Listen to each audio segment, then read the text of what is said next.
Deux combattants du M23 présentés à la presse par le porte-parole des opérations Sokola 2, également le porte-parole du gouverneur militaire. Nous allons y revenir dans cette rubrique actualité du jour. Également, nous allons nous rendre à Ndosho où il y a eu un incident terrible. Ronéline Tibonera sera avec nous. Bonjour Ronélie et bienvenue. Bonjour Blaise Bassabossé, bonjour à tous les téléspectateurs de Kivu Morning Post. Qu'est-ce qu'on peut retenir de l'actualité que vous avez retenue au courant de cette journée? Alors, au cours de la journée, nous devons revenir sur cet événement malheureux qui s'est produit. Nous sommes en Ndosho, où il y a un élément de la police nationale congolaise qui s'est ôté la vie. Et un acte qui est intervenu après qu'il a décidé de pouvoir tirer sur sa femme. La femme a été grièvement blessée et a été donc envoyée aux urgences au niveau d'une structure sanitaire au niveau de Goma. Ces informations et bien d'autres seront donc développées dans cette rubrique, ces moments d'échange entre journalistes de Kivu Morning Post et vous, chers internautes. N'oubliez pas, si vous êtes nouveau sur la chaîne, abonnez-vous et on s'y retrouve dans la deuxième partie.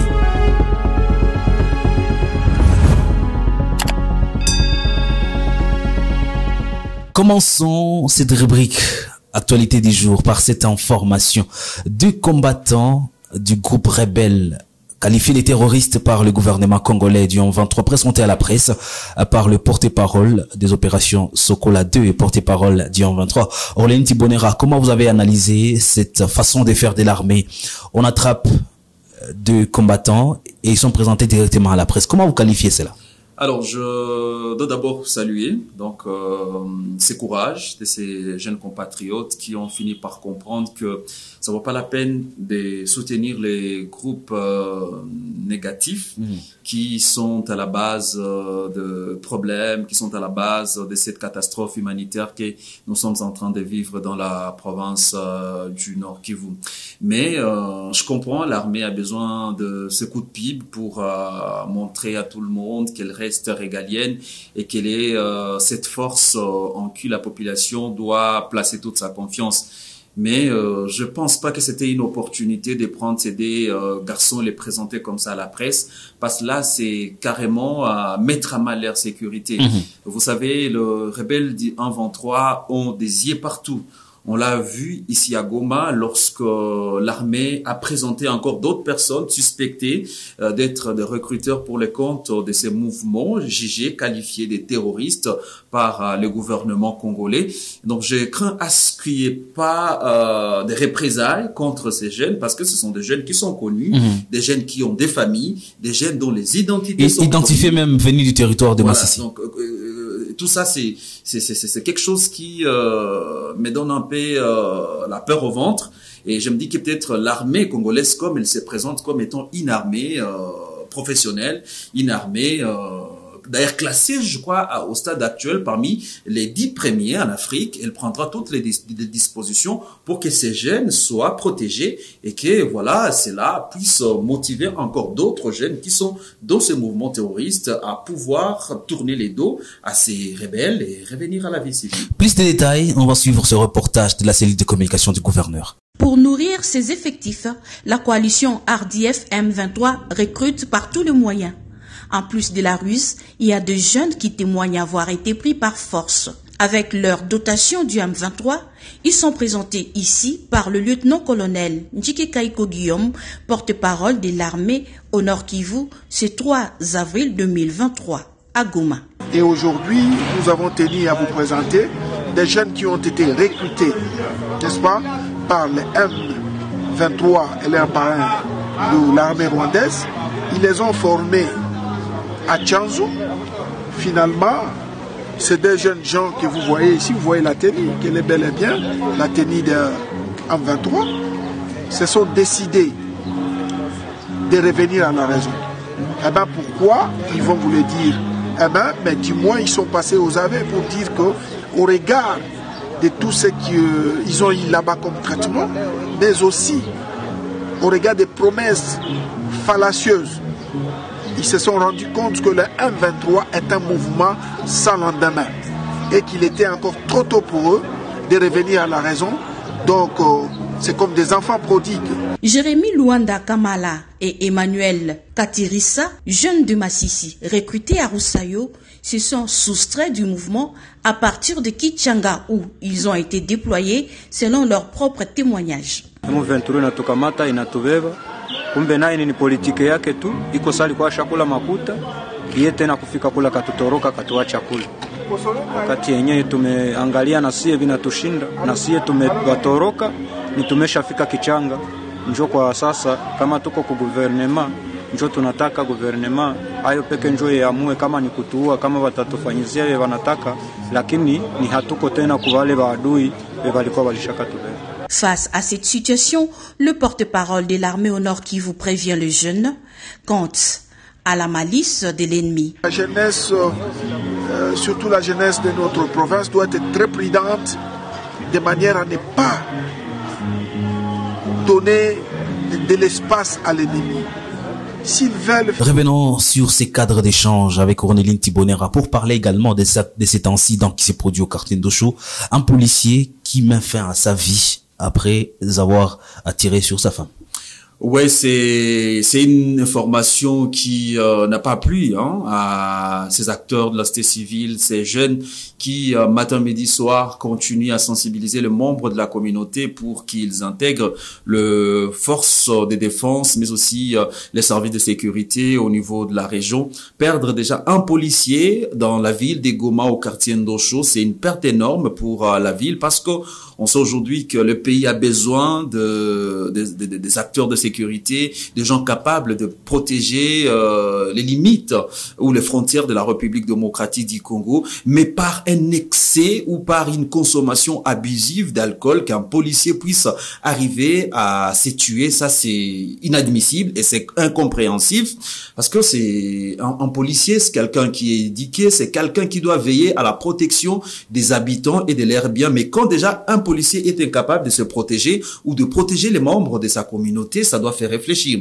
Donc ce matin, on a appris ces décès de ces policiers qui a d'abord commencé par tirer sur sa femme et après il s'est retourné les canons et voilà, il a fait son dernier soupir et cela aussi a en quelque sorte dérangé les conseils communaux, la jeunesse au niveau de Karisimbi, qui s'interrogent sur les notions de responsabilité de responsables de la police au Nord Kivu. Parce qu'aujourd'hui, on a comme impression que les policiers sont devenus des intouchables. Quelqu'un peut quitter son poste de travail et il déambule au quartier avec son arme, une arme qui représente ou qui présente une menace vis-à-vis des habitants de la région. Parce que je m'imagine un policier qui prend son arme et qui se retrouve dans un débit de boisson. Il suffit juste qu'il y ait une discussion sur le plan sécuritaire, politique ou social et que tout d'un coup, s'il se sent vexé, d'appuyer sur la gâchette et de commencer à tirer pêle-mêle. Et c'est ce qu'on a vécu la soirée de lundi au niveau de Goma. En cette période où la République démocratique du Congo est agressée, le pays est en guerre, est-ce que cela peut avoir quelles conséquences exactement? Cela risque de reconforter la thèse de ces détracteurs qui estiment que dans les forces armées ou dans le service de sécurité, il y a des gens qui ne comprennent pas d'abord pourquoi ils sont dans ces corps de défense. Parce qu'un policier, c'est quelqu'un qui doit non seulement avoir cet esprit de l'amour à la patrie, mais c'est quelqu'un qui doit d'abord privilégier, comment on appelle, la défense de ses compatriotes. C'est quelqu'un qui doit sacrifier sa vie pour nous défendre, nous en tant que citoyens lambda. Mais si déjà cet élément de la police est devenu une menace pour la nation ou pour les paisibles citoyens, je crois que les responsables de la police doivent réfléchir, doivent trouver des mécanismes qui permettent à ce que ces éléments trouvent une formation adéquate et qu'ils comprennent au moins les rôles. Parce que là, c'est l'image même de la RDC qui risque d'en pâtir compte tenu du contexte régional. Dernier regard sur les questions d'actualité. Nous allons nous rendre à Massissi. Qu'est-ce qui s'est passé exactement?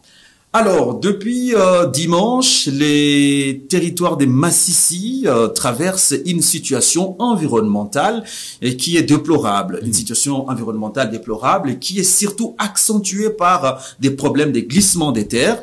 Il y a, par exemple, dimanche où les pays a perdu au-delà de 20 compatriotes qui ont été ensevelis, qui ont été engloutis par de mottes des terres. Et cela s'est passé à Boulois. Nous sommes à Osobanyungu. Selon les premières informations qui sont arrivées ici à la rédaction de Kivu Morning Post, c'est plutôt un problème environnemental. Un problème environnemental parce que il n'y a pas eu assez d'engouement ou il n'y a pas eu assez d'énergie déployée dans la question de reboisement. Vous allez rencontrer que plusieurs collines aujourd'hui se retrouvent sans arbres et que lorsqu'il n'y a pas d'arbres pour permettre à ce qu'il y ait solidification du sol, cela présente beaucoup de difficultés. Et lorsque nous sommes dans une période pluvieuse, ce sont ces maux de terre qui ne sont pas soutenus, qui ont cette facilité de pouvoir céder. Et quand ces maux de terre cèdent, il y a aussi des constructions anarchiques parce que vous savez, la réalité dans plusieurs villages congolais, non seulement les villages, je reviens même sur la situation de Bukavu, parce qu'il y a même cela une semaine que cette ville a perdu aussi un artiste musicien, et là je rends hommage à cet artiste qui est Soupané. C'est un artiste qui s'est retrouvé à un mauvais endroit au mauvais moment. Il y avait une pluie à Bukavu, au quartier Giamba, la terre avait cédé et elle est tombée sur une maisonnette et des mecs étaient à l'intérieur et ils ont perdu la vie. Donc je crois aujourd'hui que la question environnementale doit intéresser au plus haut point les autorités congolaises. Là, on interpelle même le conseiller du gouverneur en charge des questions environnementales que le temps est venu de pouvoir travailler sur le reboisement de toutes ces collines qui ont été exploitées pour, je sais pas, la production des matériaux de construction à Goma, parce qu'on va le voir, les chevaux, des planches qui arrivent à Goma viennent par exemple de ces entités, donc on doit réfléchir sur ça et au besoin travailler sur des solutions environnementales pour permettre à ce que ces compatriotes ne soient pas victimes de ces problèmes environnementaux et travailler sur des mesures appropriées si on estime que ces personnes ont construit sur des sites où il y a des sites où il y a des chemins de route qui mènent par exemple sur le point où l'on doit puiser de l'eau, qu'on trouve quand même des solutions pour que cela n'impacte pas la vie de ses compatriotes. Merci beaucoup, Ronaldine Tibonera. Merci, Blaise Bassabossé. Chères autorités, veillez tourner votre regard dans les territoires des Massissi et dans d'autres entités pour résoudre cette question environnementale. On se retrouve très prochainement avec le même plaisir. Portez-vous bien.